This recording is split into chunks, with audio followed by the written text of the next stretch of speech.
Rostos que só uma mãe poderia amar.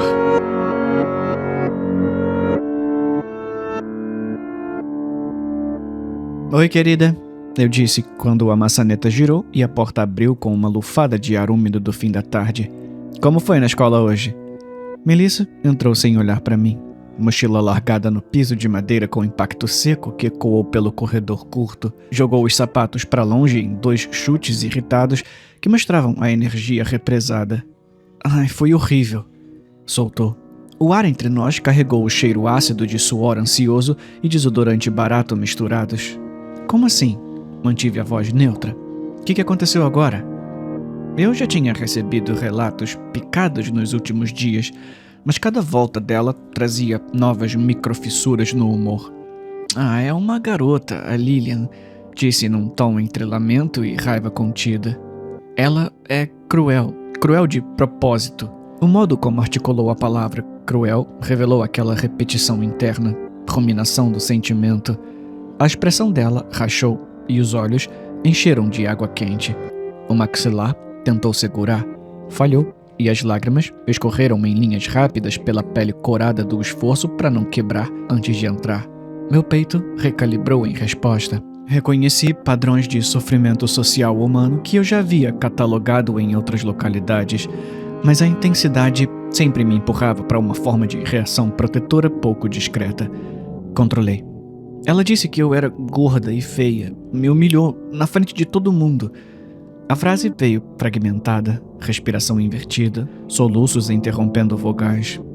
Isso não é verdade, respondi, envolvendo os ombros dela. Ajustei a pressão do abraço para transmitir firmeza sem parecer contenção. O corpo tremia em microespasmos de adrenalina residual. Mas Melissa insistiu, a voz abafada contra minha blusa. Eu odeio esse corpo. Houve uma ênfase em esse que sinalizava distanciamento corporal nascente. Acompanhei mentalmente, risco aumentado de dissociação se mantido o ciclo de agressão escolar. A responsabilidade era minha. Eu nos trouxe para cá. Insisti nisso como recomeço estratégico. A terceira mudança em 3 anos civis. Novos nomes, novas ruas, novas rotinas impostas. Eu presumi que ela apenas precisaria de um período de ajuste, ignorando a curva de exaustão acumulada em indivíduos juvenis submetidos à descontinuidade relacional sucessiva. Os dias seguintes confirmaram a piora. O sono dela era fragmentado. Monitoramentos noturnos mostravam múltiplos despertares rápidos, ciclos REM interrompidos, resultando em olheiras persistentes. Começou a beliscar a própria pele dos braços e da base do pescoço, deixando áreas vermelhas, atos de descarga de tensão. O apetite correto, reduzido. Eu cataloguei cada marcador, construindo uma linha do tempo interna. Após uma semana com tendência descendente, anunciei que resolveríamos a situação diretamente com Lilian e a mãe dela. Formulei um plano de conversa formal, mediação, possíveis caminhos. Paralelamente, tracei contingências caso exposição direta gerasse escalada. Sempre tenha alternativas. Sempre medi as saídas. No sábado, Melissa e eu tínhamos acabado de organizar a mesa. Pratos alinhados, talheres paralelos, suco servido. Uma tentativa de criar um ritual estável para transmitir sensação de normalidade. Bateram na porta em 3 toques ritmados que denunciavam pouca hesitação. Senhora Vila Verde. Sorri ao abrir completamente. Mantive postura aberta, ombros baixos, cabeça levemente inclinada num ângulo acolhedor que já testei em outros bairros com altas taxas de desconfiança. Por favor, entrem. Ajustei o timbre para caloroso, removendo qualquer bordo cortante. A mãe de Lilian entrou, loira oxigenada de aparência cuidada, raízes escuras começando a emergir, sugerindo manutenção recente adiada. Olhar que tentava calibrar doçura e vigilância. Eu a identifiquei. Roberta. A própria Lilian, logo atrás. Postura relaxada demais para o contexto. Sorriso enviesado que não buscava reciprocidade. Olhos avaliando Melissa. Em varredura rápida de cima a baixo. Melissa focou o piso, retraindo ombros, diminuindo o volume corporal. Indiquei as cadeiras. Lilian sentou com uma lentidão calculada e lançou um sorriso curto para Melissa. Mais um gesto de domínio que convite. Sentei de frente, Roberta em diagonal, dinâmica estabelecida. Então, Sra. Branscombe, cantou Roberta com cadência artificial. A senhora diz que nossas meninas não se dão bem? Enfatizou nossas com leve pressão, demarcando o território social. Durante 30 minutos, relatei os incidentes. Insultos verbais, exclusões dirigidas, risos coordenados e apelidos. Descrevi efeitos observáveis, alteração do padrão de sono, queda de engajamento escolar, sinais dermatológicos de manipulação nervosa. Lilian reagiu com microsorrisos e encenações ligeiras, reforçando que não se sentia observada por uma autoridade real. Roberta manteve neutralidade estudada, mãos repousadas, respiração controlada, escutando sem compromisso. No meio de uma frase minha, Roberta ergueu a palma, interrompendo. Eu acho que entendi o problema. O timbre mudou. Menos doçura, mais metal. Entendeu? Aliviei o rosto em expressão de expectativa. Ótimo, então talvez possamos... Vocês são novas aqui, não é? Cortou. Vocês não entendem a dinâmica. O olhar duro agora. O refinamento caiu, restando o núcleo de pertencimento excluidor. Nós não fazemos amizade com gentinha igual vocês. Lilian acrescentou, rindo um som seco, curto, vazio de humor genuíno. Melissa encolheu mais, dedos prendendo a barra da própria camiseta. A incredulidade poderia ter se expressado em discurso, mas a utilidade de prolongar com argumentação era nula. Melissa buscou meus olhos e encontrei ali um pedido duplo, interrupção da agressão e garantia de futuro seguro. O tempo de exposição havia ultrapassado o limiar. Movimento exigido. As Vila Verde se levantaram. Roberta virou-se para a porta, emitindo: Acho que terminamos aqui. Era sentença, não convite à réplica. Não terminamos, respondi baixo. As palavras carregaram decisão condensada. Reduzi os filtros. Cruzei o espaço em 2 passos. Foi rápida o bastante para que apenas Lilian começasse a reagir com um recuo incompleto do pé. Minha mão fechou nos cabelos tratados de Roberta. Soltei a língua verdadeira, fina, extensível e úmida, projetando-se com precisão treinada na abertura da garganta dela, antes que um grito estruturado se formasse. Depositei a carga de toxinas enzimáticas específicas. O processo interno dissolveu conexões dérmicas e subcutâneas sem ruptura vascular externa. Tecidos perderam aderência e escorregaram dos ossos em ritmo acelerado, colapsando em torno de estruturas cartilaginosas. Nenhuma gota livre de sangue. Eficiência limpa. Suspirei, abandonando a capa superficial da minha pele humana daquele dia, soltando-a em tiras lineares vermelhas que arqueavam no ar por microsegundos antes de cair. Deixei que Roberta visse o meu rosto real no intervalo final em que a consciência dela flutuou entre compreensão e nulidade. Não por crueldade, por afirmação de identidade fora do teatro social obrigatório. Melissa observou sem afastar o olhar. Corpo imóvel, pupilas dilatadas. Ela já tinha visto processos anteriores em outras cidades. A cada ciclo, a adaptação dela aumentava. Eu lhe devia estabilidade, mas oferecia mobilidade e proteção.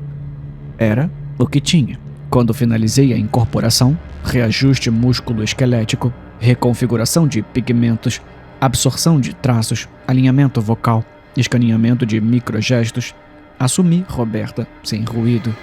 Executei microtestes, flexão dos dedos, modulação de sorriso, frase curta para calibrar o timbre. Está feito. Perfeito.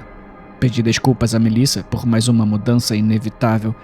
Teríamos agora de abandonar identidades recentes. Método já conhecido.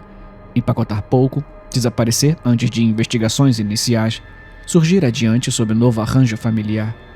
Tá tudo bem, mamãe, disse, a voz dela firme, os olhos de Lilian fixos no vazio com um brilho residual. Essa aqui serve muito melhor. Avaliou a nova silhueta, já calculando vantagens.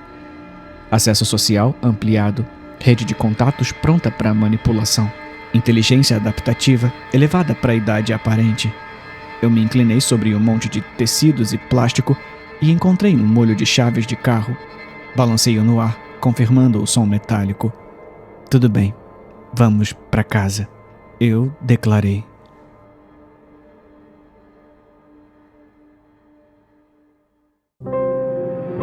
Coisas que é melhor não dizer. Sua expressão pela primeira vez nos nossos 8 anos juntos é indecifrável enquanto eu deslizo para o outro lado da mesa.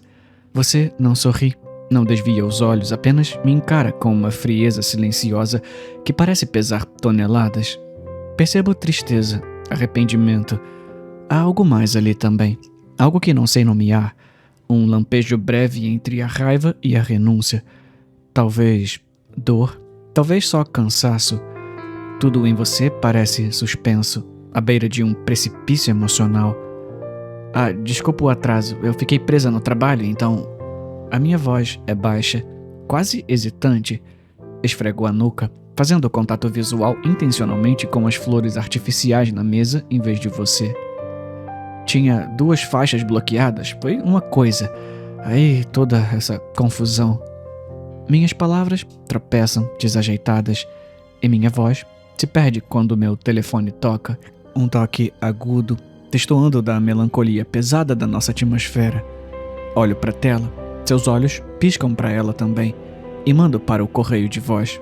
O gesto é automático, mas não inocente. Sei que você reparou. Sei que você entendeu. Eu sei o que você vai me dizer. Sei o roteiro decorado dessa conversa inevitável. Mas não quero que acabe. Ainda não. Então, quando você abre a boca, eu te interrompo, sem pensar, resmungando que eu deveria ter tirado o dia de folga para que pudéssemos ter vindo juntos, como se essa desculpa remendada pudesse remendar também o que está entre nós. Você tenta falar de novo, mas é uma distração bem-vinda quando o nosso garçom chega. Ele sorri, sem graça, como se tivesse tropeçado numa cena íntima que não deveria ver. Esperando mais alguém? Ele me pergunta. Eu balanço a cabeça silenciosamente e peço uma bebida. A monotonia é um conforto, uma das últimas que espero experimentar em algum tempo. Escolher uma bebida, ouvir o som do lápis riscando o bloco, pequenos gestos que não exigem emoção.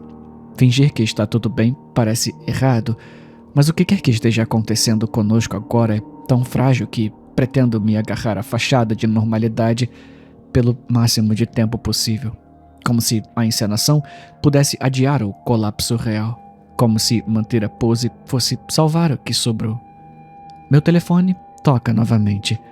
O som parece mais alto dessa vez, mais insistente. Eu o viro com a tela para baixo sobre a mesa, como quem tampa os olhos de uma criança diante de uma cena violenta.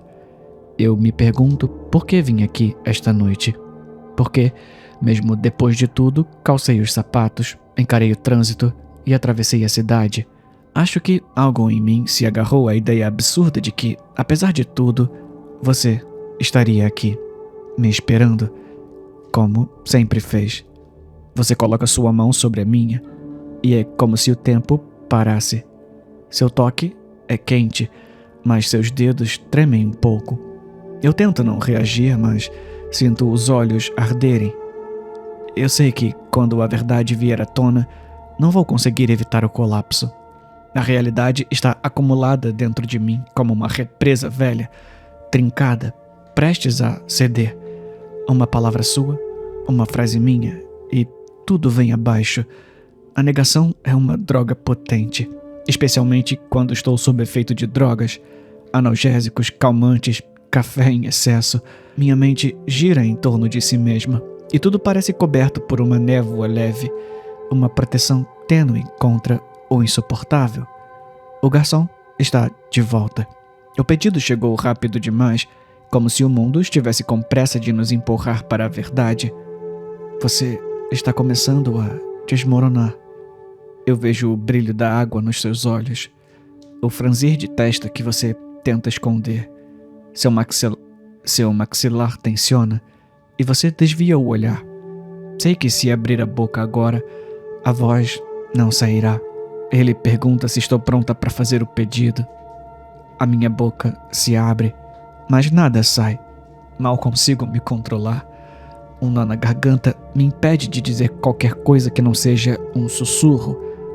Não, eu digo a ele. Não tô pronta. Eu não tô pronta pra pedir.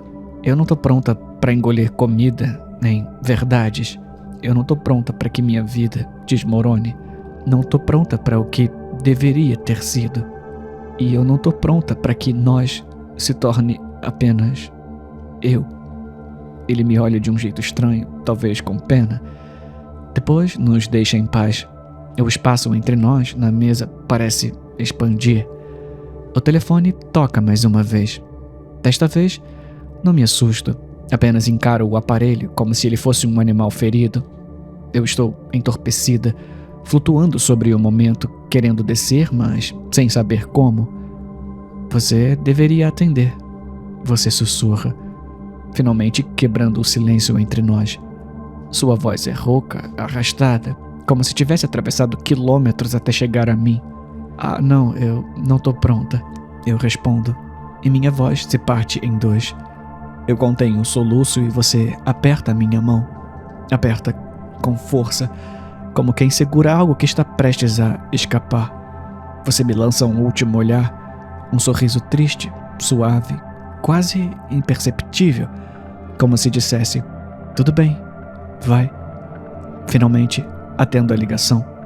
Com a mão trêmula, deslizo o dedo na tela. Aquele número, aquela chamada que vinha me seguindo como uma sombra desde que saí de casa. Aquela que eu temia desde que passei pelo acidente no caminho para cá. Aqueles não eram seus adesivos de para-choque quase imperceptíveis no que restava daquele carro. Eu disse a mim mesma. Eu vi o metal retorcido, os cacos espalhados, a ambulância parada com as luzes apagadas.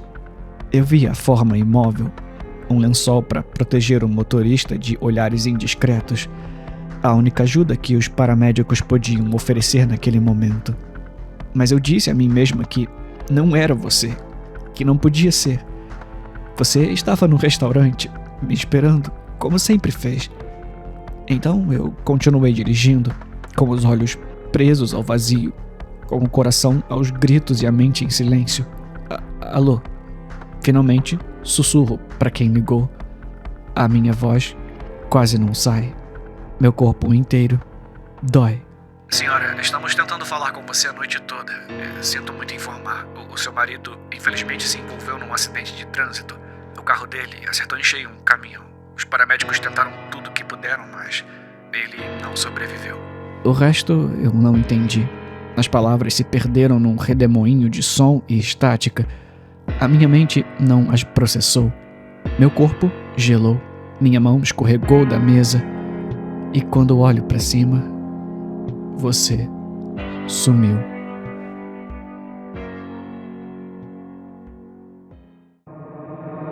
Papai deixou um VHS para nós.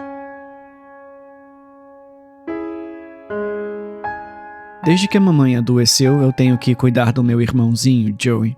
Eu sou o responsável pelos alarmes, remédios, horários de banho e brincadeiras, tudo ao mesmo tempo. Foi assim que acabamos brincando de caçador de tesouros no sótão. A missão era encontrar qualquer coisa que parecesse mágica o bastante para mudar o rumo das coisas. Lá em cima, o pó flutuava na luz que entrava pelas frestas e as tábuas rangiam como se tivessem memória própria. "O que tem aí dentro?" perguntou Joey, apontando para uma caixa de papelão com o canto rasgado. "Ah, mais roupas", respondi, fechando a caixa de papelão com um estalo e comprimindo a fita adesiva com o polegar. Joey fez uma careta de desapontamento teatral. "Continua procurando." Joey estava procurando um tesouro que pudesse curar a mamãe de todo o câncer nos ossos, e era mais fácil entrar na brincadeira do que ter que explicar a inevitabilidade da morte para uma criança de 8 anos. Eu preferia organizar caixas e alimentar esperanças pequenas a dizer aquela palavra em voz alta. "E aquela?" perguntou Joey, indicando uma caixa de madeira com um monte de coisa enferrujada. Abri a caixa e ri sem querer. Tínhamos encontrado um tesouro mesmo. Bom, pelo menos ao nosso modo. "Ah, é a coleção antiga de fitas VHS do papai." Sorri, erguendo uma das fitas coberta por uma camada fina de poeira. "Um VH o quê?" "Ah, era nisso que as pessoas assistiam a filmes, tipo 50 anos atrás, antes de tudo." "Sem Netflix?" Joey, eles nem tinham internet naquela época. Era apertar rewind e esperar. Apertar o quê? Eu ignorei e comecei a vasculhar a caixa. Star Wars, Independence Day, Tubarão, Os Caça-Fantasmas. Capas desbotadas, etiquetas de locadora tortas, anotações à caneta do papai escrito rebobinar. Bem no fundo, havia um VHS virgem com um pequeno bilhete anexado que dizia: assista. A fita era preta, de plástico fosco, pesada na mão como uma coisa séria. Que estranho, eu disse, mostrando a fita para Joey. Ele mordeu o lábio, curioso e cauteloso. E então? Ele perguntou, os olhos brilhando como se tivesse mesmo encontrado um mapa. E então o quê? Não deveríamos colocar para tocar? Vai que é uma pista para um tesouro. Arrastei uma TV velha com um tocador de videocassete embutido até uma tomada. Espanei a tela com a manga da camisa e procurei um adaptador. Depois de inserir a fita, ela tocou imediatamente com uma piscada azul e o som do cabeçote ajustando. Papai apareceu na tela. Tive que conter as lágrimas. O cabelo mais curto, a barba por fazer, a mesma camisa xadrez que ele usava para consertar coisas. Ele faleceu há 6 anos e a mamãe praticamente se recusou a falar sobre ele. Era como se uma porta tivesse sido trancada por dentro. Agora, ali, ele parecia abrir uma janela e nos olhar através dela. Olá, meninos, disse papai pela tela, com um sorriso pequeno que morria no canto da boca. Se vocês estão assistindo a este vídeo, significa que eu morri e que sua mãe me matou. Caramba, disse Joey, estendendo a mão para apertar o botão de ejetar. Mas eu dei um tapa leve na mão dele e balancei a cabeça. O som do plástico ecoou mais alto do que eu queria. Quando vocês dois eram bem pequenos, a sua mãe ficou doente. Continuou o papai. Ele não olhava sempre para a câmera. Às vezes, desviava, como quem lê um roteiro improvisado. Ela me sacrificou para manter a doença sob controle. Mas a magia não dura para sempre, e é provável que ela fique doente de novo. Quando isso acontecer, ela virá atrás de um de vocês. A última frase saiu rápida, como se ele quisesse terminar antes de se arrepender. A fita parou depois disso, seca, sem créditos, sem ruído. A tela ficou azul. É verdade? Perguntou Joey, num fio de voz que tentava parecer corajoso. A mamãe não vai nos matar, eu o tranquilizei, segurando os ombros dele com as 2 mãos para fixar alguma coisa no chão. Não, isso não. Joey fez uma careta inquieto. Se um de nós morrer, a mamãe vai mesmo melhorar? Ele não encarava a morte, encarava uma troca, como se o mundo tivesse virado um mercado cruel. Essa foi uma pergunta muito difícil de responder. Minha boca se abriu, mas não saiu som. O sótão, de repente, pareceu menor. Meninos, cheguei. Chamou a mamãe lá de baixo, com a voz que ela usava quando fingia normalidade. Corri até ela e a abracei forte no corredor, antes que ela visse nossos rostos. Senti o cheiro de talco e hospital grudado na blusa dela. Mãe, posso te perguntar uma coisa? Claro, filho, sempre. Por que você não fala sobre o papai? Filho, disse mamãe, engolindo em seco. Tá, por que não nos sentamos para falar sobre isso? Mamãe foi até a sala comigo e nos sentamos no sofá. O tecido estava frio, a mesa de centro tinha revistas viradas de cabeça para baixo. O seu pai... Começou a mamãe, encarando um ponto entre as próprias mãos. Ele não era uma pessoa estável. Quando fiquei doente pela primeira vez, ele se afundou na busca por uma cura. Parou de ouvir os médicos e começou a ouvir promessas. Ele estava convencido de que beber mercúrio me salvaria. E, para provar o quão seguro era, começou a beber ele mesmo. Falava em rituais, em trocas, em todo tipo de loucura. Ele enlouqueceu, e ainda é difícil para mamãe falar sobre isso, sabe? As palavras vieram em blocos, como se cada frase tivesse que atravessar uma porta pesada. Lágrimas começaram a rolar pelo meu rosto. Não chora, querido, disse mamãe. Ainda assim, eu sei que, em algum lugar, ele nos amava muito. E eu sabia disso. Mas não era pelo papai que eu estava chorando, era porque eu não sabia o que eu ia dizer a ela. E eu tinha medo do que aconteceria quando ela encontrasse o corpo de Joey no porão.